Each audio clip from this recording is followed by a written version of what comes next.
வாங்க இன்னைக்கு கௌரி சமையலறையில் என்ன டிஷ் பண்ணுறதுன்னு பார்க்கலாம். காலிஃப்ளவர் உருளைக்கிழங்கு பொரியல். இது நல்லா ஸ்பைஸியாக ட்ரையாக பண்ணலாம். இது பருப்பு சாதம், ரசம் சாதம், தயிர் சாதத்துக்கெலாம் நல்லாயிருக்கும். குழந்தைங்களுக்கும் லஞ்ச் பாக்ஸில் பிடிக்கும். சப்பாத்தியில் ரோல் பண்ணி வச்சும் நீங்கள் கொடுத்து விடலாம்.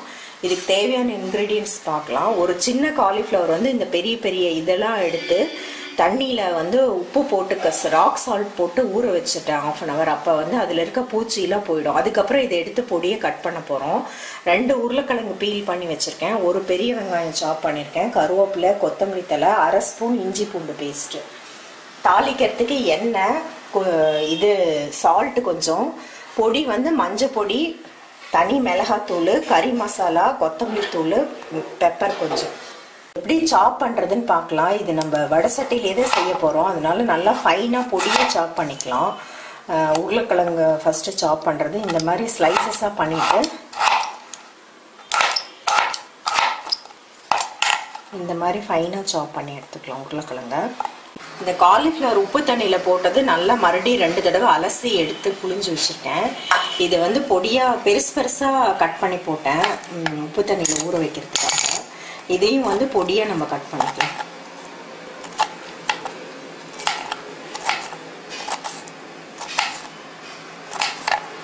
இந்த மாதிரி பொடியாக கட் பண்ணி எடுத்துக்கலாம். இல்லை காலிஃப்ளவர் 3 ஸ்பூன் எண்ணெய் சன்ஃப்ளவர் ஆயில் ஊற்றிருக்கேன்.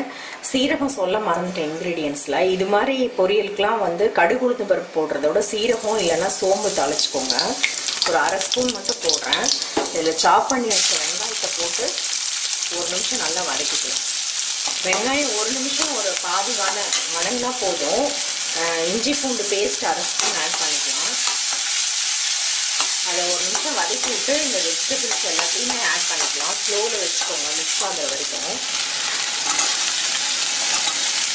உருளைக்கிழங்கும் காலிஃப்ளவரும் ஒரே மாதிரி கட் பண்ணிங்கன்னா தான் அது பார்க்கறதுக்கும் ஒரே மாதிரி இருக்கும். 2-3 காய் போட்டு செய்யும்போது எல்லாமே ஒரே சைஸாக கட் பண்ணிங்கன்னா தான் சீக்கிரமாக வேகும். காய் 2ம் போட்டு எண்ணெயில் நல்லா வதக்கி விட்டுருங்க 1 நிமிஷம்.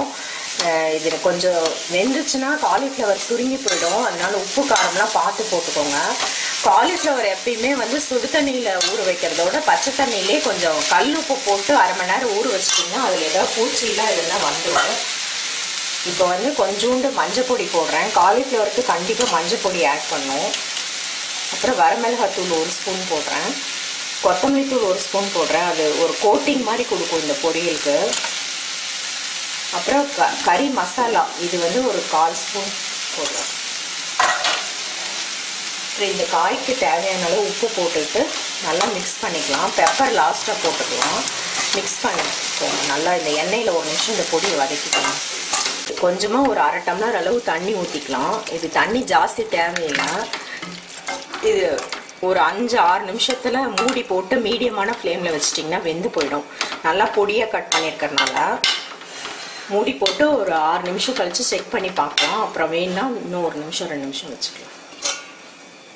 ஒரு 6லேருந்து 7 நிமிஷத்தில் மூடி திறந்து பார்த்ததில் நல்லா வெந்திருக்கு. இந்த கரண்டியால் இப்படி உருளைக்கிழங்கு கட் பண்ணி பார்த்தா கட் ஆகுது. அதே மாதிரி காலிஃப்ளவரும் வந்து அந்த தண்டு பகுதியை கட் பண்ணி பாருங்கள். பூ வந்து ஈஸியாக வெந்துடும். கீழே இருக்க அந்த தண்டு பகுதியை கட் பண்ணி பார்த்தா ஈஸியாக வெந்துருச்சு. நம்ம நல்லா பொடியாக கட் பண்ணுறோம். அதனால தான் தண்ணி கம்மியாக ஊற்றணும். இல்லைன்னா வெந்துடும், ஆனால் தண்ணி இருக்கும். அப்புறம் நம்ம இது பண்ண முடியாது. அப்புறம் ரொம்ப குழஞ்சி போயிடும். மிளகாத்தூளும் நான் வீட்டில் அரைச்சதுனால எனது காரம் கம்மியாக இருக்குது. நான் சின்ன ஸ்பூன் 1 ஸ்பூன் போட்டேன்.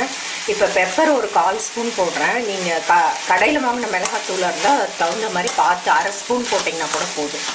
பெப்பர் எப்பயுமே லாஸ்ட்டாக போட்டால் அந்த ஃப்ளேவர் நல்லாயிருக்கும்.